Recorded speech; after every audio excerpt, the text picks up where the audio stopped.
Hey, good morning, guys. It's July 1st, and I just got an email from a client about what to do, some tips on how to keep their dog settled for the 4th of July, the upcoming holiday with a lot of fireworks. Because typically dogs don't like fireworks, a lot of unusual noises, and they, in those sort of situations, they tend to react as opposed to respond to these noises, and reaction and reactivity is a really bad state of mind for dogs to be in. So, of course, the common tips of, close off all your dog doors, take your dog outside, let them go potty for a few minutes outside, and then bring them back in. Managing your dog is going to be the best way to help keep them calm and settled. Also, don't feed that energy. Don't feed the nervousness. Don't feed it. What I mean by that, don't give the dog a lot of sympathy or empathy. Ignore it. Because the dog is reading what your energy is. The dog sees you as the leader, so it is now going to start looking to you for guidance. And if you constantly reinforce that soft, skittish behavior, it's only going to make the dog's night even worse. So a couple other tips that we can do is, first of all, I would recommend as the evening hours approach, go ahead and take the dog's crate if you have one, or create a little tether, a little leash or something, tie it to something heavy, and tie the dog back just to his collar, to his flat buckle collar, nothing that can choke him, and just put yourself and possibly dog in a quiet place, a dark place in the home. Just kind of keep things. Keep the ambiance down, if that makes any sense. Another technique or trick you can try is, of course, we're big advocates of crate training a dog. So put the dog in a crate, and if the dog is reacting in the crate, don't correct the dog. Also, don't soothe the dog. Basically, ignore the dog. Give it a verbal no correction, but don't go and feed that, oh, baby, that soft stuff. Don't do that to your dog. You're only going to reinforce that behavior. A lot of this is about mindset. And if you don't react to a boom or a pop, and the dog does, give it a second or two to bark and just kind of get it out of its system. But if it sees that you're nonchalant about it, it's typically not going to fester into anything for that individual episode. Another trick that we tell our clients to do is just put a bed sheet over the crate. Cover the crate. Make it very den-like, dark-like, and safe-like. Dogs like dens. Dens are safety and security.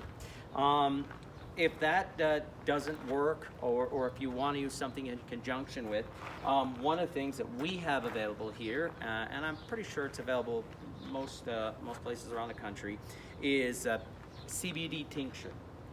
They have a human grade CBD tincture, and they have a pet grade CBD tincture. Difference is just in the strength of the actual CBD. It still both comes from the same place. Both comes from the industrial hemp plant. But typically you'll be able to notice the difference by some sort of indicator. This has a paw on it, the Select Pets brand. I know they make them in a variety of different flavors, from bacon, chicken, and then of course we have it for human grade as well. Either one will work. Don't worry about the difference. Is 75 to 100. It's about 25% difference in strength. So and you can't really give a dog too much. So ways that we give it, we either put it on a hard biscuit. I know it sounds goofy, but I just coat a hard biscuit and give it to the dog. Typically, they may take a biscuit or two, so you might want to do small doses at first, just to get the dog used to that oily sort of feeling on the actual biscuit itself. Or what you can try and do is get some softer treats like this, coat that treat in that biscuit. It's going to get on your hands, but once again, it's CBD oil. There's not going to be any hallucinogenic effects or ill-advised behaviors. We do use it here from time to time, but nothing beats structure and calmness. If you're calm, your dog doesn't have a reason to react. If you just kind of play it cool, the dog will be cool. So, and then once again, guys, check your gates. Make sure everything's locked.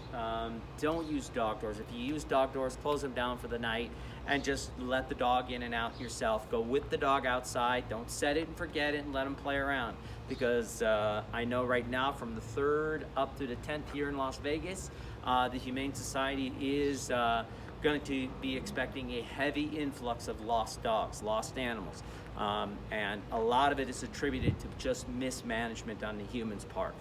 So that when a dog gets stimulated and hears fireworks going off and it starts to react, we don't pay attention, and all of a sudden they're loose on the streets, and either they can get sick from the heat, they can get hit by a car, or best case scenario is they get picked up at the pound and you're able to recover that dog as fast as possible. Also, guys, if you do lose a dog, go to neighborhood apps like Nextdoor app. That's a great app. Craigslist is also where if you lose a dog, post it right away. And also go to your vet clinics. Go to your local vets in your general area. Hit every one of them up if you lose the dog. Get out there right away, because the quicker you can recover the dog, the better off you're going to be, the less it's going to be exposed to the elements. So I hope some of these tips help for you. If you have any questions or problems, or if your dog is experiencing troubles and challenges, feel free to contact us here at Tax Canine. You can visit us right online, or contact us at the 702-497-4062. Thank you very much, guys.